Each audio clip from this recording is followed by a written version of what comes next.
mas maganda siguro the President should issue a medical bulletin from the doctors niya to allay the anxiety of the public in terms of the spirit of transparency. Yes, po. Para walang speculation as to bakit hindi siya nakaka-attend ng function. And by that, ma-accept ng tao rather than speculative tayo. Opo, opo. But of course, that is the decision of the President.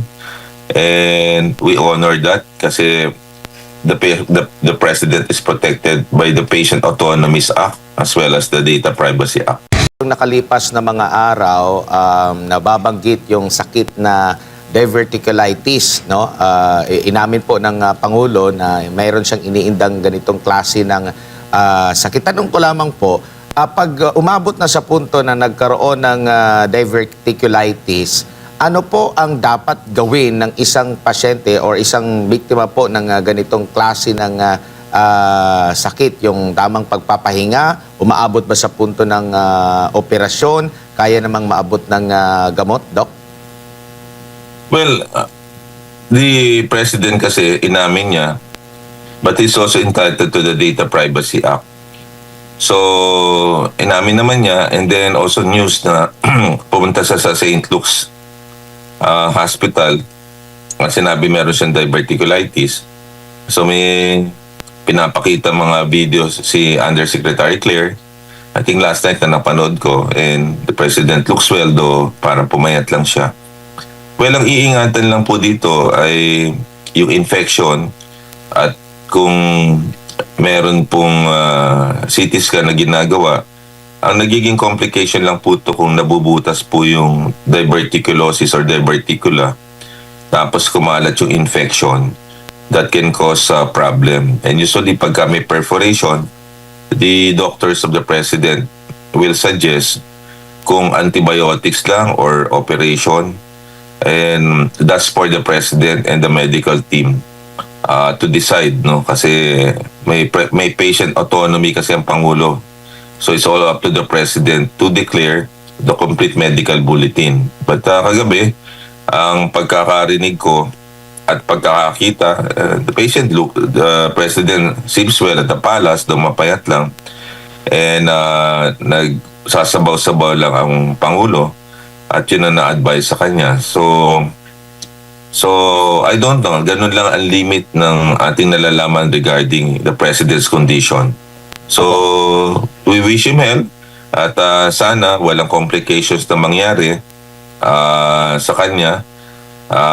I'm sure the doctors sa St. Luke's ay mga magagaling, and I think there's a multidisciplinary team of experts na tumitingin sa kanya, and we will defer to the President kung anong decision niya in terms of revealing kung ano yung ginagawa sa kanya. So siguro hanggang doon lang tayo kasi yun lang ang information na meron tayo. Opo, para sa kalaman lang natin mga kababayan po, Doc, once na sumailalim ka sa, nabanggit nyo nga, pagka nagkaroon na ng butas yung bituka, sasailalim po sa operasyon, gaano ang itatagal naman yan na kailangan magpahinga ka, if ever po, Doc?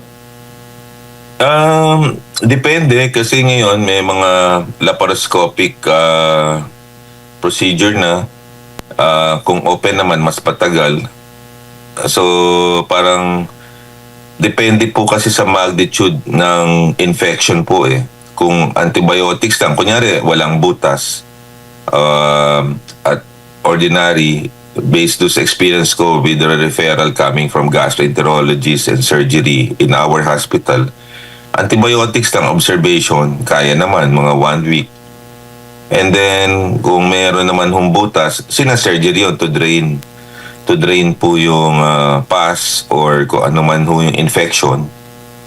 In worst cases, sometimes, nagkakaroon ho sila ng procedure to divert, no?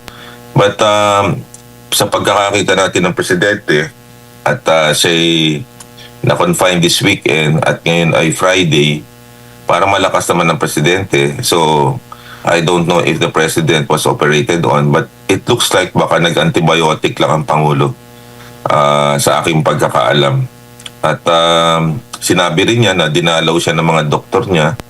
So, namamonitor naman siya. And if the President were operated, hindi naman siguro ang Pangulo makakatayo katulad nito. So I just wish the President is doing well, and I wish na wala sanang complications that would cause the deterioration ng kanyang condition. Opo, Doc. Dugtungan ko lang itong issue na ito patungkol nga sa kalusugan, no? Na estado ng kalusugan ng ating Pangulo, Doc. Dahil marami po talaga sa ating mga kababayan ang nag-aalala. At kahapon nga, during the press con ng Malacanang, may isang reporter nga nagtanong kung dapat bang ilabas o humihingi yung publiko ng medical bulletin na nabanggit nyo na rin na karapatan ng Pangulo na hindi niya ipahayag o kung ano yung meron doon o anong meron sa kanyang estado, no? Sa kanyang kalusugan. Pero sapat ho ba na batayan para po sa inyo ang pagsasalita mismo ng Pangulo kung ikukumpara mo kung ang kanyang doktor ang magsasabi o magbibigay ng impormasyon tungkol sa kanyang kalusugan? Dalawang aspeto eh. Though the President ay Pangulo ng bansa, tao din siya. So may entitled siya to the Data Privacy Act. Pangalawa, may patient autonomy. He's responsible for the body niya. Though there are persons na transparent about illness. Let's say, I remembered President Donald Trump nung nagka-COVID, sinubaybayan siya at na-admit pa nga siya sa Walter Reed sa Virginia during the COVID time. So, meron iba't ibang klase ng mga leaders di ba? Si President Joe Biden, nung deteriorating yung kanyang health, sinasabi niya. And if I remember, Edward Ted Kennedy, nung roon siya ng brain cancer, and even Senator McClain na nag-run for vice presidency, dinedeclare yon. So I don't know the level, no? But ako personally, kung tatanungin, mas maganda siguro the president should issue a medical bulletin from the doctors niya to allay the anxiety of the public in terms of the spirit of transparency. Yes, po. Para walang speculation as to bakit hindi siya nakaka-attend ng function. And by that, ma-accept ng tao rather than speculative tayo. Opo. But of course, that is the decision of the President. And we honor that kasi the President is protected by the Patient Autonomies Act as well as the Data Privacy Act. Opo. At tama rin po ba ang sinasabi ng palasyo kasi batay sa ating batas, 'di ba? Pag life-threatening na o medyo severe na yung kalusugan nga, estado ng kalusugan ng Pangulo, doon pa sila maglalabas ng medical bulletin. Sa ngayon kasi hindi naman ganoon ka severe dahil nakikita at naririnig pa mismo ang Pangulo personally ang nagsasabi na okay siya. I don't know whether mild or moderate. Dapat sinasabi yun ng Pangulo, hindi lang kung severe ang patient kasi in terms of anticipation. If I remember right, during the martial law days, si President Marcos Sr.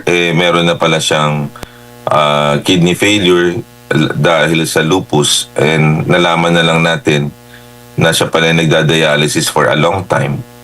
And that kind of situation should also be considered so that yung tao hindi na lang nagugulat.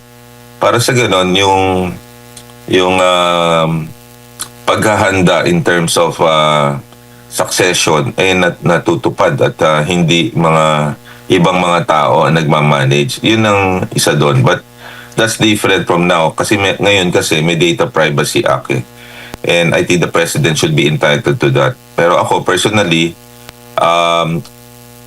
it's the President who should decide on this, whether to declare it together with his team of medical doctors, and we should respect that.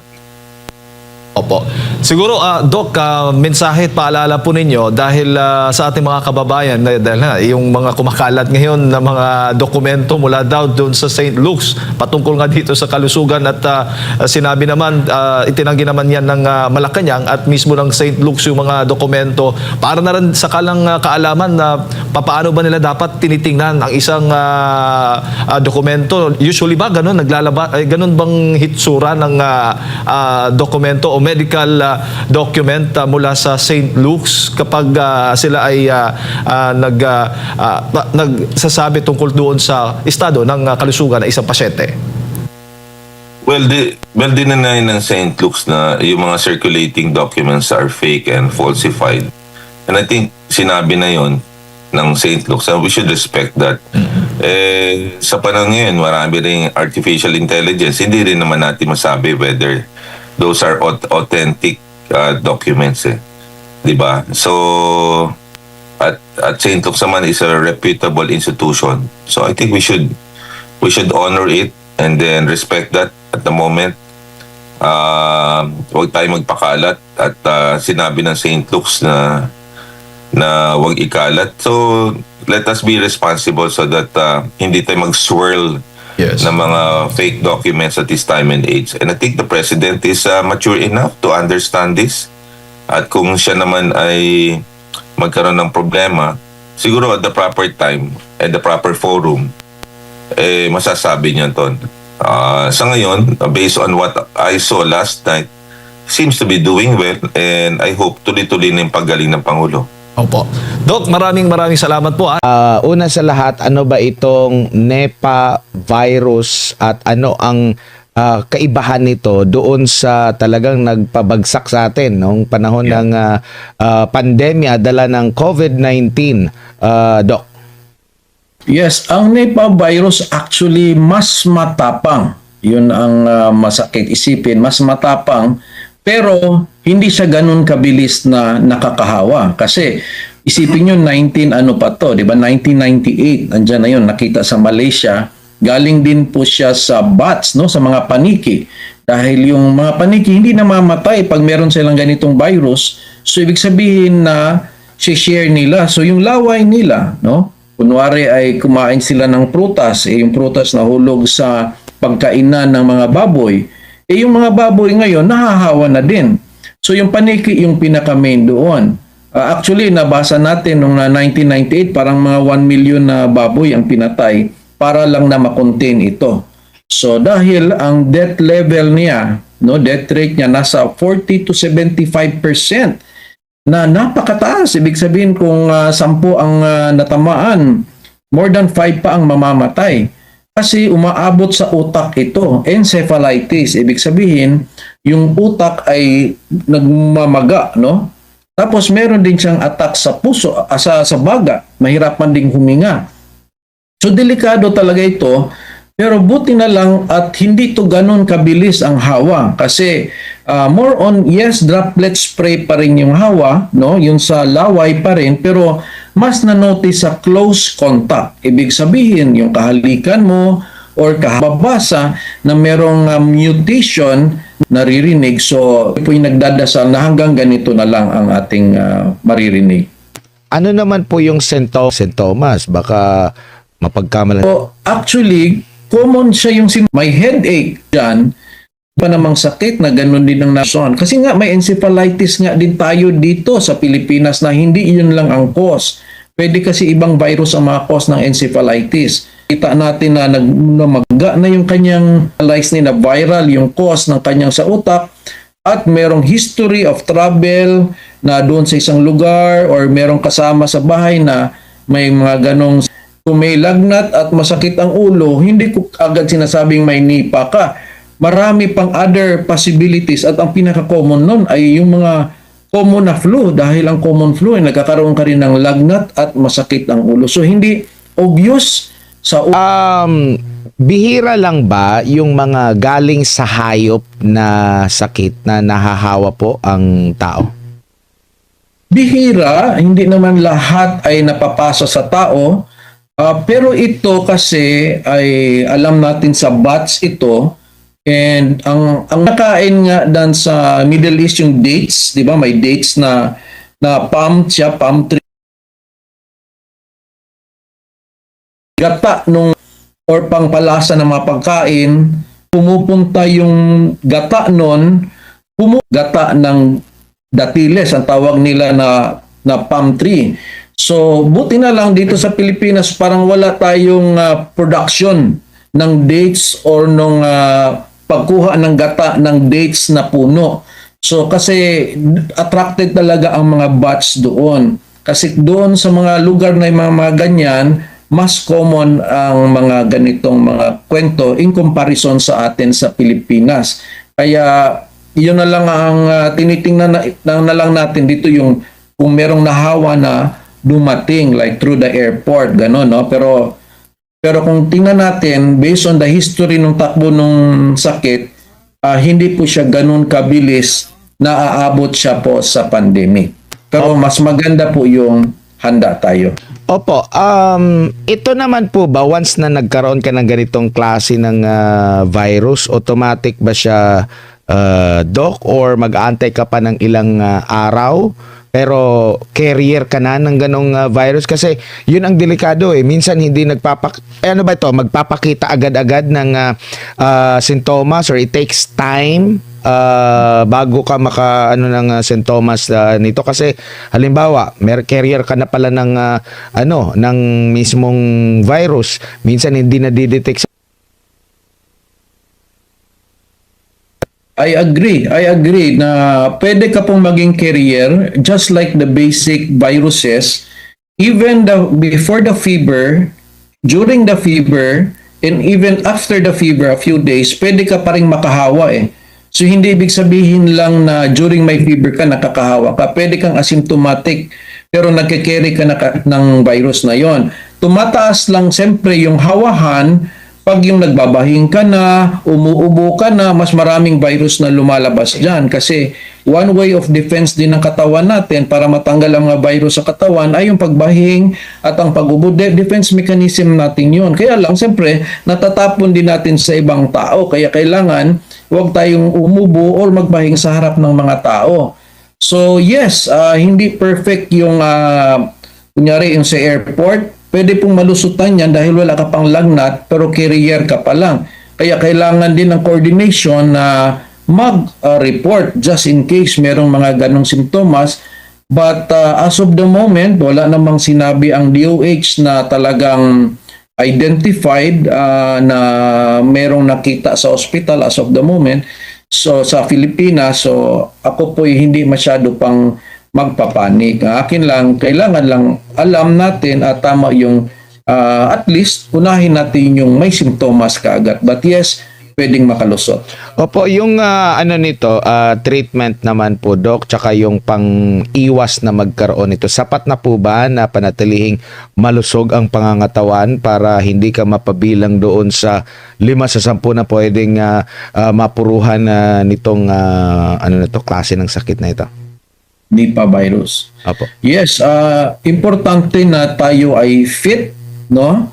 Ibig sabihin ng fit is hindi tayo puyat, no? Pag parati tayong puyat, mas humihina ang ating resistensya. Pag masyado tayo sa alcohol, nasisira din yung ating immune system. Even ang smoking, advanced, nasisira na yung defense mechanism natin ng ating ilong tsaka ng ating baga. Tapos, kailangan ating pagkain ay healthy, balance ang diet ang kailangan natin. But more than that, kung talagang obvious na maraming nagkakahawahan, siyempre mas tayo na kasali na ulit yung mask, no? Pero as of the moment, siyempre sa mask ay andyan po kung hindi lang po Nipah kasi ang iniisip natin, no? Bakit tayo magmamask? Kung maraming tao, magandang magmask ka, no? Kung hindi ka pwedeng hindi lumabas ng bahay since unless na the DOH will alarm because of the presence sa ating bansa. But as of the moment, stick to basic pa rin po yung ating advice regarding sa pagmask. Opo, Doc, may gabi, sir.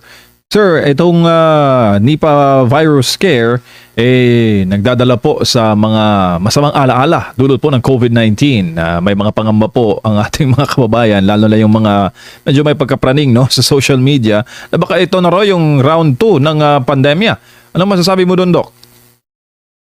Well, 1998 kasi ito siya no? Tapos basic lang naman yung COVID talaga, nag-quarantine na nga dati sila doon sa China pa, yung hindi pa dumating sa Pilipinas, pero talagang lumabas at lumabas. At the point is, hindi ito this year, no? Natalo na to siya for many times. No, kahit dito daw, 'di ba, sabi sa balita, yung sa Sultan Kudaiki, nahawa yung kabayo ba, tapos yung kabayo kinain ng mga tao at nahawa. So, madami ding namatay sa nahawa. Kasi doable yung basic quarantine. So, pagka na nagagawa lang yung pag-quarantine at nasa-stop na siya, hindi siya ka-level talaga ng COVID. Iba talaga yung COVID. Opo. Doc, may bala ako ng konti kasi marami po ngayon sa ating mga kababayan nakakabalita at nagtatanong po sa tunay na kalagayan ng kalusugan po ng ating presidente. At bago tayo umere, naglabas po ng video ang Presidential Communications Office, no? At nandun si Pangulong BBM at sinasabi niya po, Doc, na maayos na po yung kanyang kalusugan. Before that, marami kasi nagtatanong kung nasa na ang presidente. Anong masasabi mo doon, Doc, bilang isang health advocate? Well, that's a good sign kung ganito na healthy siya. Ibig sabihin, hindi ganun kalubha yung pinagdaanan niyang sakit. Kasi kung sabihin nating naoperahan siya, mas mahirap na magtrabaho na kaagad. So, actually, yung tinatawag kasi nating diverticulitis, infection na kasi yun no? So, kung basahin natin, meron talagang fever and chills yun.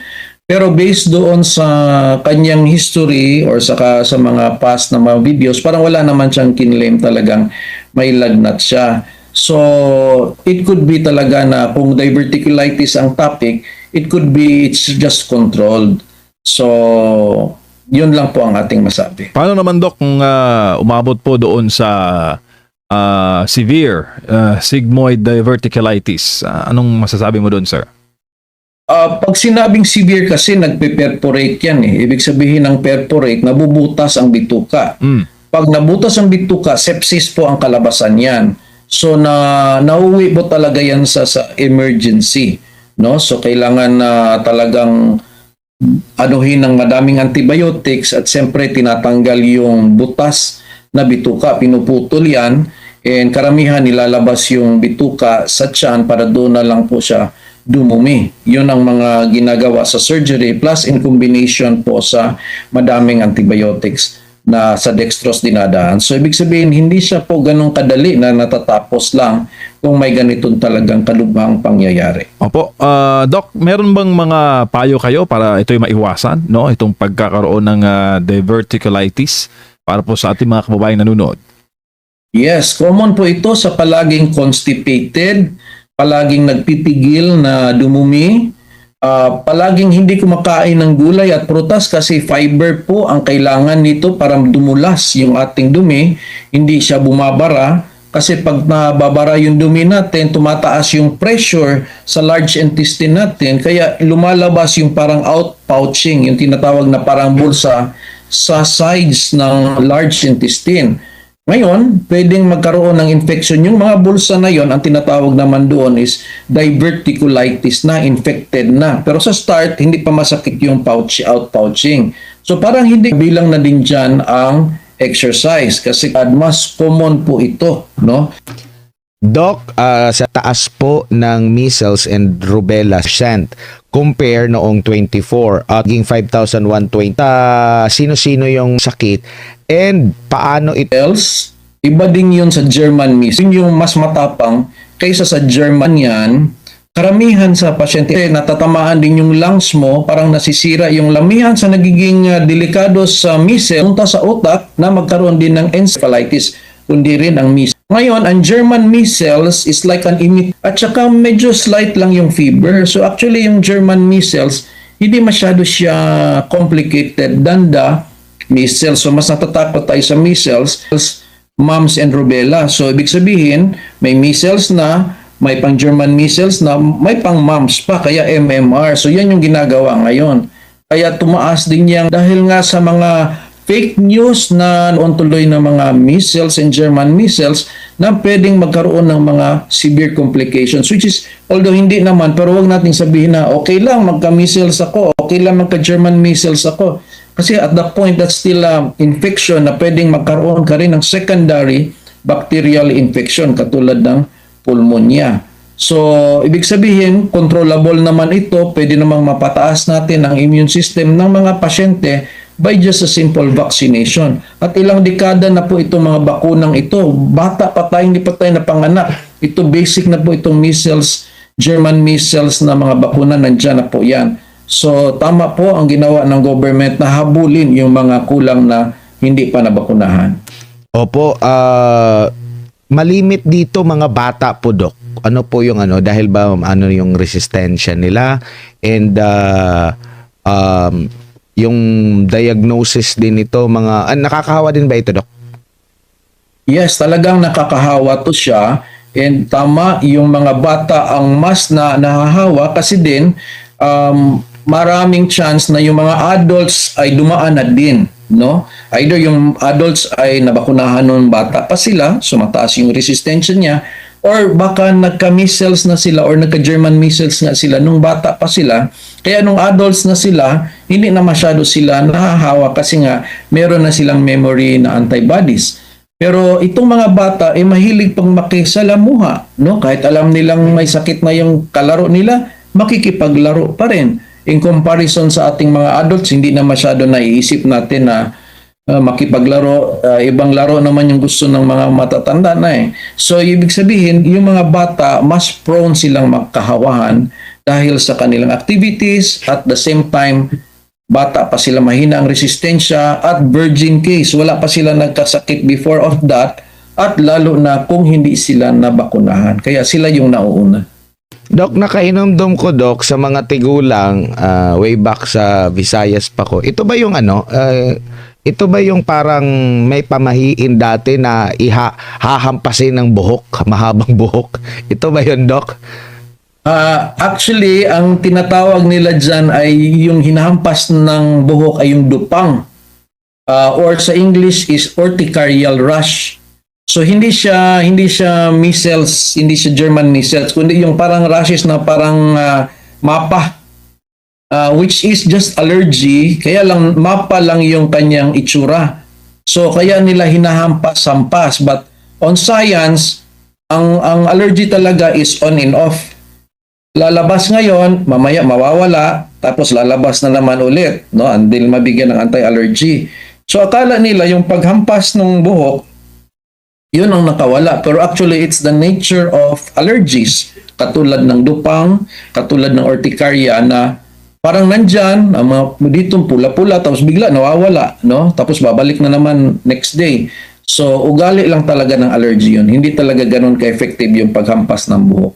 Ayun nga at least para ma-debunk yung ganong mga pamahiin na Doc, no. Pero dito dito tayo sa uling topic, Doc, no. Speaking of naubo ako, uso po ngayon yung ubo. Ulitin ko lang to, last time nag-interview tayo, baka maraming nanonood ngayon lalo na sa mga malalamig na lugar, doon pa naman sa Amerika, nagkaroon ng grabing storm doon, snowstorm, no?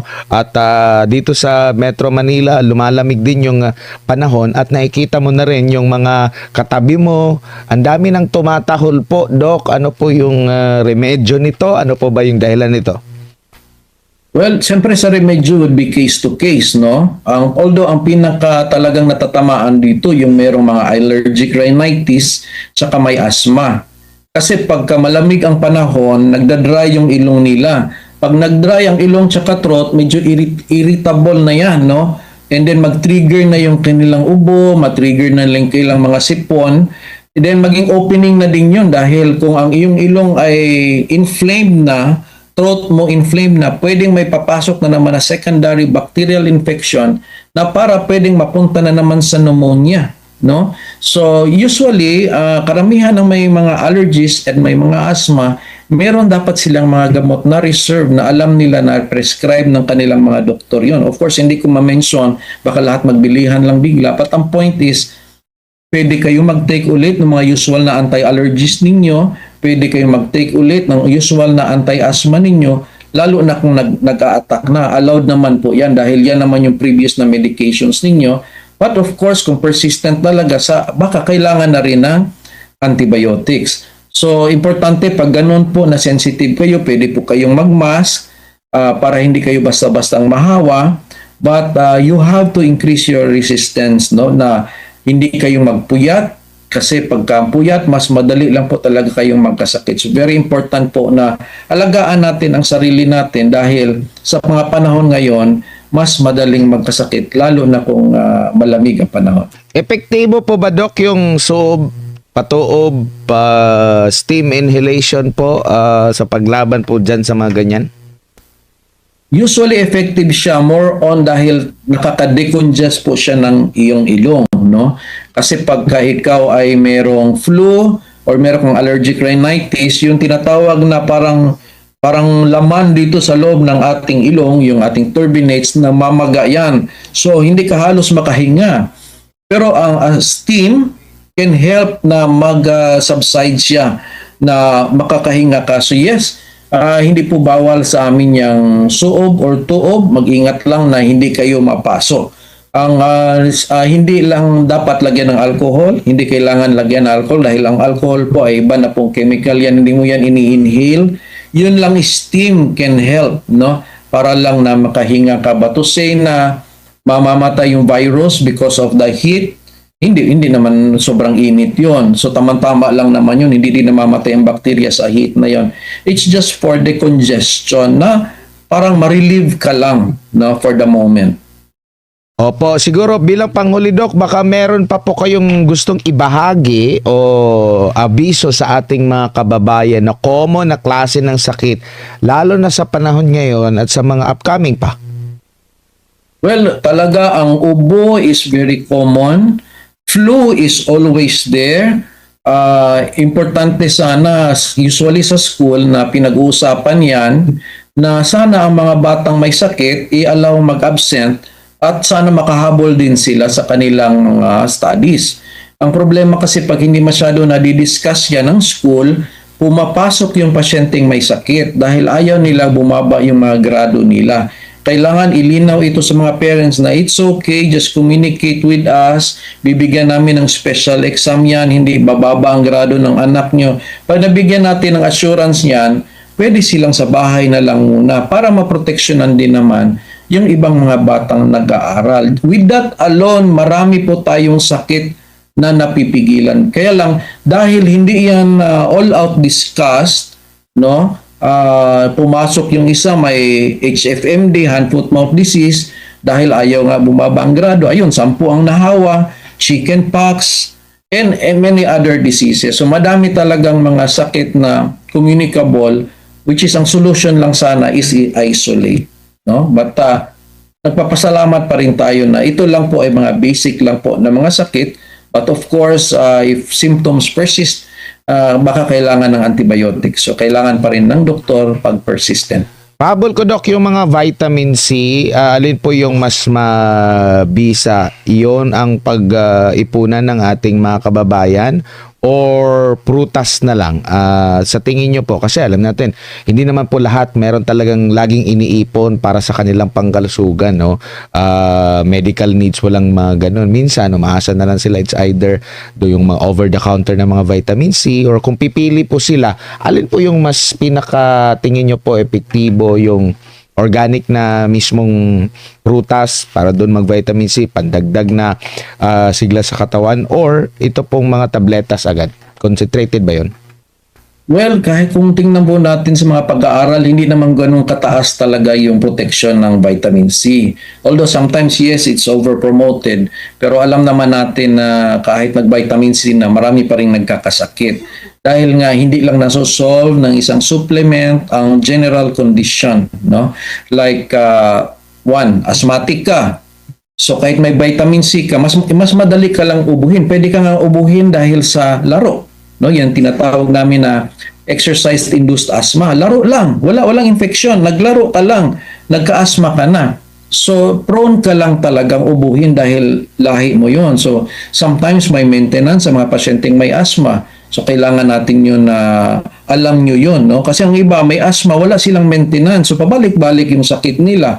Tapos biniblame nila na hindi effective yung vitamin C. Kasi nga hindi nga masolve ng vitamin C yung main issue.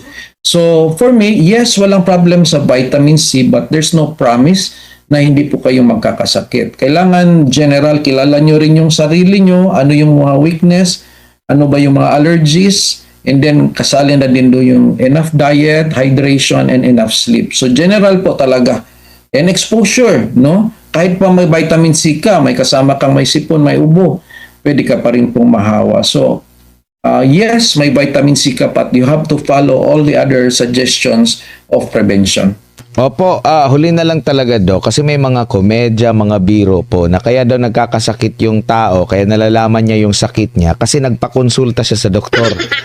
Kung hindi daw nagpa-doktor, hindi niya malalaman yung sakit niya. Pero unsa kamahinungdanon, gaano kahalaga po, no, sa isang individual, sa isang pamilya na talagang magpasuri, no? Kasi available na po si ChatGPT. Dok, pwedeng mag-chat ka lang doon, si YouTube, sa kung ano mang mga platform. Pero gaano kahalaga na magpakonsulta talaga po sa inyo ng mga eksperto. Pero sa realidad po kasi, Dok, alam niyo naman po, sa mga simple, mga ordinaryong tao, pag sinabi agad na magpa-check up sa doktor, may pera agad na ilalabas, mahirap, no? Kung punta ka naman sa public, ang dami doon. So maraming mga challenges pong kinakarap yung ating mga kababayan, Doc. Well, ang advantage ng AI ngayon is actually better than Google search. Kasi pag na-Google search ka, number one, mas nakakatakot, no? Lagay ka lang ng meron ka lang bukol, pati cancer, di mas-stress ka lang kaagad kasi isasabihin ng Google 'yon eh. At hindi masyado sinasabi ng Google na dapat magpa-check up ka, ganon. Ang maganda sa mga ChatGPT, mga AI, i-explain nila yung possibilities pero nakikita nyo sa ending. Kailangan din kayong magpa-check up sa doktor kasi hindi ito final, hindi ito na 'yon. So that's better than wala pa itong mga AI na ito kasi sabihin natin wala pang technology. Saan sila nagtatanong? Kay Lola, nagtatanong sila sa kapitbahay. Ano yan? Naingkanto yan. Anuhan natin ng ano yan? Dugo ng manok. Ganun yung mga noong unang panahon. Tapos ending, grabe na pala, dengue pala yon. So at least ito, kung tinype mo na I have fever, I have headache, itype mo sa ChatGPT, sasabihin niya, it could be that you have flu but possible UTI or tonsillitis, but you have to check, go and be examined by the doctor. So yes, okay pa rin. Tinatanggap ko yung dumadaan mo na sila sa ChatGPT before sila magpakonsulta. Pero sana sundin nila yung sinabi din ng ChatGPT. Nagsabi yung ChatGPT, hindi ito final. Kung may iba ka pang nararamdaman, magpa-check up ka. Nakasulat din yun doon. So, it's still okay for me na ina-accept lang natin yung mga changes ng technology rather than sa lumang panahon na kaya naging maraming grabe dahil puro haka-haka lang, no? Na nakasipa daw ng diwende. So, iba na pala yung sakit. So, hindi ka agad na gamot. No? So, mas better na lang ito ngayon. Paano yan, Doc? Wala akong kilalang politiko, wala akong malapitan, walang magbigay sa akin ng tag ng GL. Oh, baka hindi ako matulungan. Yon ang dapat i-improve natin sa ating bansa, no? Kasi ang GL is nagiging sinong may kilala, which is meron naman tayong universal healthcare. Bakit pa tayo gumawa ng MAIF kung meron na tayong universal healthcare? Ang ibig kasi sabihin ng MAIF is kung kulang ang PhilHealth, meron kang malapitan para sa MAIF. Universal healthcare na nga so dapat yung MAIF ano mo na doon sa PhilHealth kasi ang purpose ng universal healthcare kakayanin na ng PhilHealth ang gastuhin para sa pasyenteng may sakit. Kaya lang ang mga politiko ayaw nila mawala ang MAIF.